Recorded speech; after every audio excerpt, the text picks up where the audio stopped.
Le focus, gros plan, sur un mouvement qui prend de l'ampleur aux États-Unis, le Buying Black, littéralement acheter noir ou acheter chez les Noirs, une réponse aux violences policières dont sont victimes de nombreux Afro-Américains. Depuis le début de l'année, 163 Noirs ont été abattus par les forces de l'ordre aux États-Unis. Alors ce système peut-il s'amplifier, peut-il porter atteinte à l'économie blanche? Il est parti d'Atlanta, la ville de Martin Luther King, où s'est rendu Gallagher Fenwick. Investir et acheter uniquement chez les siens, c'est le mot d'ordre que ce rappeur à succès adresse à toute la communauté noire américaine. Killer Mike est déterminé à pénaliser un système dont il estime qu'il est raciste. Les sanctions économiques, c'est son arme de choix face à l'injustice, telle que les brutalités policières. Si vous comprenez les règles de l'économie, celles-ci peuvent être utilisées comme des armes de guerre. Les foyers noirs américains représentent 1000 milliards de dollars de revenus. Mais parce qu'on dépense notre argent n'importe comment, personne ne respecte nos dollars. Ma solution pour améliorer le sort de notre communauté est de l'isoler économiquement, en mettant notre argent dans des banques tenues par des Noirs, en achetant à des Noirs et en étant Noirs. Et tout va rentrer dans l'ordre. Des milliers de personnes l'ont déjà prise à la lettre, parmi elles Sharif Abdul-Malik. Il nous invite à le filmer en train de retirer son argent d'une grande institution financière. Il explique sa démarche à l'agent.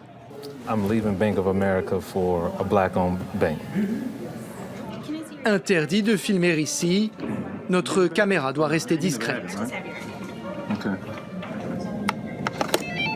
En quelques minutes, il débite la quasi-totalité de ses avoirs, plusieurs dizaines de milliers de dollars, qu'il va ensuite aller déposer dans l'une des banques en ville, qui appartient à et est gérée par des Noirs américains. Objectif de cette initiative, convaincre 1 million de personnes d'en faire de même. Les sommes en jeu sont conséquentes. Aujourd'hui, on va déposer 50 000 dollars, 10 000 en liquide et 40 000 sous forme de chèque. À Atlanta, les banques noires rapportent une progression fulgurante de leur commerce. Mais Sharif ne s'arrête pas là. Il a également créé un site internet qui ne promeut que des commerces noirs. Il nous explique qu'il vérifie méthodiquement que chaque vendeur et vendeuse est bien d'origine africaine. C'est la condition non négociable pour proposer ses services sur sa plateforme en ligne. Comment vous réagissez si un vendeur blanc s'adresse à vous et vous demande « Je suis blanc, est-ce que je peux vendre sur votre site ?» Eh bien, je lui demande s'il se considère comme étant un commerçant noir. S'il m'a déjà révélé qu'il est blanc, alors logiquement, il ne peut pas être le propriétaire d'un commerce noir. Il ne pourra donc pas vendre sur notre site. Le site propose de tout, même de la lessive élaborée en paqueté et vendue par une entreprise noire américaine. Rien n'est laissé au hasard, jusqu'aux étiquettes postales sur ces boîtes. Comme le reste, elles sont fabriquées par de la main-d'œuvre approuvée. Grâce aux relais sur Internet, parfois inspirés par le site de Sharif, les commandes décollent, selon le responsable de la commercialisation du produit. Les gens, c'est comme l'eau. Si tu viens à l'océan avec un petit seau, c'est tout ce que tu ramèneras. Sharif améliore nos ventes car il nous envoie beaucoup de gens et nous donne accès à un marché bien plus grand. Plus les gens nous voient et plus on peut vendre. We want to start producing our own everything, you know, from toothbrushes to toothpaste to deodorant. I mean, just everything, clothes. I mean, everything that we need. Celles et ceux qui partagent la logique de Sharif se défendent de vouloir établir une société parallèle au sein de la nation américaine. L'Amérique nous a relégués à un rang inférieur, on veut s'éloigner de ce statut. Personne ne dit que nous ne devrions plus interagir, travailler et commercer avec les autres. Mais désormais, nous le ferons tout en nous assurant que notre dignité est maintenue, protégée et restaurée. Je ne pense pas comme une négresse, je pense comme une reine. Mon premier objectif, c'est de gouverner ma propre vie. Je sais que la seule manière de détruire le système raciste de la suprématie blanche, c'est de nous lever et de faire nos propres lois.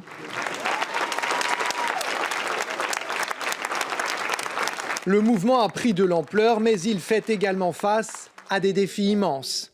Sharif regrette notamment les divisions profondes qui persistent au sein de cette communauté.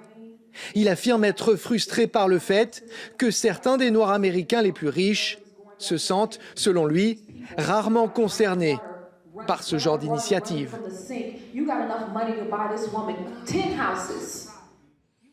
Et retour en plateau avec notre invitée, Rokhaya Diallo. Bonjour, merci d'être avec nous. Vous êtes journaliste, auteure et réalisatrice du documentaire Les réseaux de la haine.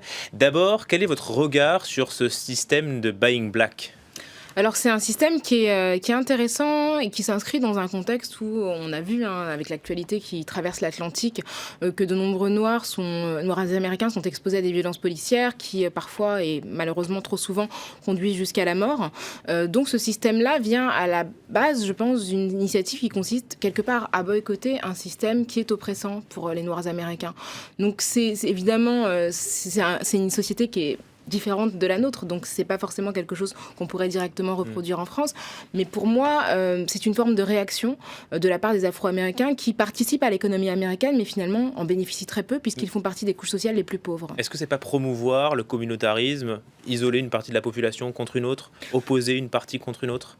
Le fait est que la population afro-américaine est déjà statistiquement isolée, elle fait partie, comme je viens de le dire, des populations les plus pauvres, elle est une population qui alimente largement la population carcérale. Les États-Unis, depuis leur création, historiquement, ont été créés sur le dos des Noirs, avec l'exploitation de leurs forces, sans qu'ils en bénéficient directement. Donc les États-Unis sont véritablement construits sur le dos des minorités, d'abord en éradiquant la minorité native américaine, donc les Amérindiens, puis après en déportant en fait par millions des esclaves venus d'Afrique qui ont travaillé gratuitement, qui ont construit véritablement l'Amérique, sans jamais finalement tirer aucun bénéfice de cet argent qu'ils ont construit. Donc aujourd'hui, il s'agit de dire nous refusons que notre argent continue à alimenter un système qui finalement nous est désavantageux. Et puis la deuxième chose, c'est de dire il faut que les Noirs parviennent aujourd'hui à construire une force économique parce que pour peser dans le débat politique, on le sait, aux États-Unis, c'est un pays qui est extrêmement capitaliste, il faut avoir un pouvoir d'achat important. Ce n'est pas le cas aujourd'hui ? Le pouvoir d'achat des Noirs est extrêmement réduit par rapport à celui des Blancs. Puis même leur espérance de vie, parfois on peut même la comparer à celle de pays africains qui sont des pays moins, entre guillemets, développés. Donc aujourd'hui, je pense qu'il est important...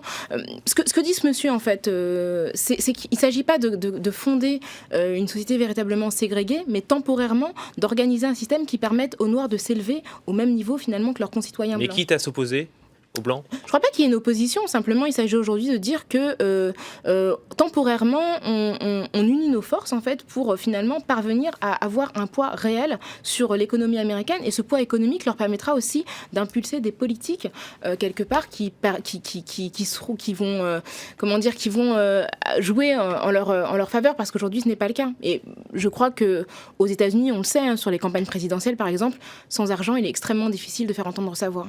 Est-ce que Barack Obama, qui a été au pouvoir pendant 8 ans finalement, n'a pas amélioré les conditions de vie des Afro-Américains ?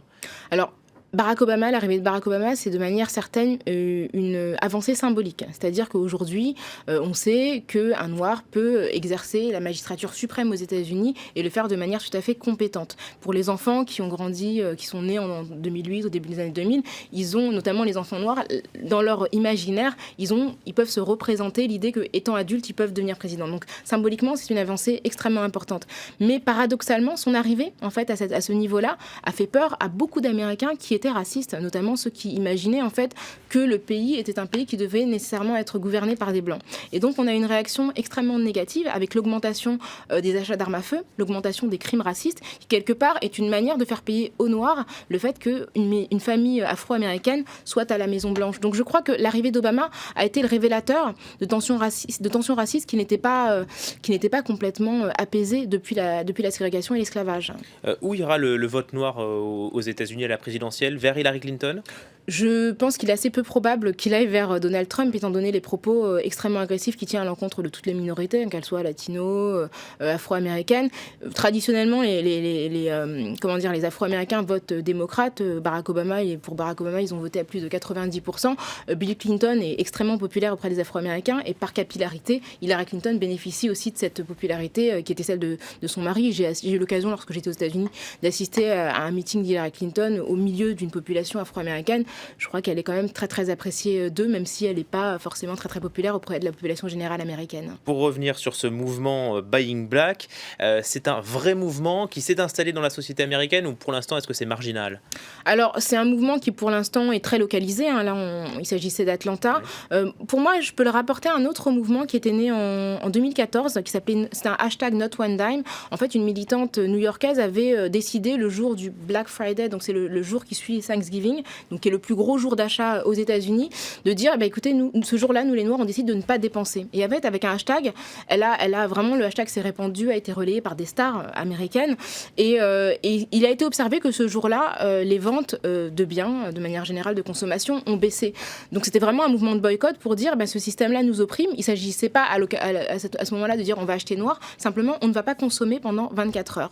Donc je crois que c'est quelque chose, en tout cas, un moyen d'action qui peut peut-être perturber l'économie américaine et les conduire à réfléchir, parce que c'est toujours l'économie qui a fait bouger finalement les droits des Afro-Américains. Et il y a ce genre de mouvement ailleurs, aux États-Unis, en Europe, en France ? Aujourd'hui, il n'y a pas ce genre de mouvement. En tout cas, l'idée de se dire qu'il faut acheter auprès des minorités, mais en tout cas, il y a une réflexion qui se mène, notamment avec les organisations qui se disent non mixtes, qui réunissent des gens qui sont non blancs, pour réfléchir ensemble à leurs conditions minoritaires. Mais ce que je tiens à rappeler, c'est que quand même les droits civiques ont avancé dans les années 50, notamment sous l'impulsion de Martin Luther King et Rosa Parks. Ça a commencé par un boycott. Ils ont boycotté une organisation de transport en disant voilà, puisque on est obligé de s'asseoir à l'arrière du bus, on ne consomme pas vos transports. Et c'est plus de 300 jours de boycott qui ont conduit à l'avancée. Donc je crois que l'économie aux États-Unis, ça permet vraiment de faire avancer les droits civiques. Merci beaucoup Rokhaya Diallo d'avoir été notre invitée, journaliste, auteure et réalisatrice donc de ce documentaire Les réseaux de la haine. Merci à vous, bonne journée et retour tout de suite du journal dans 5 minutes, 14h30.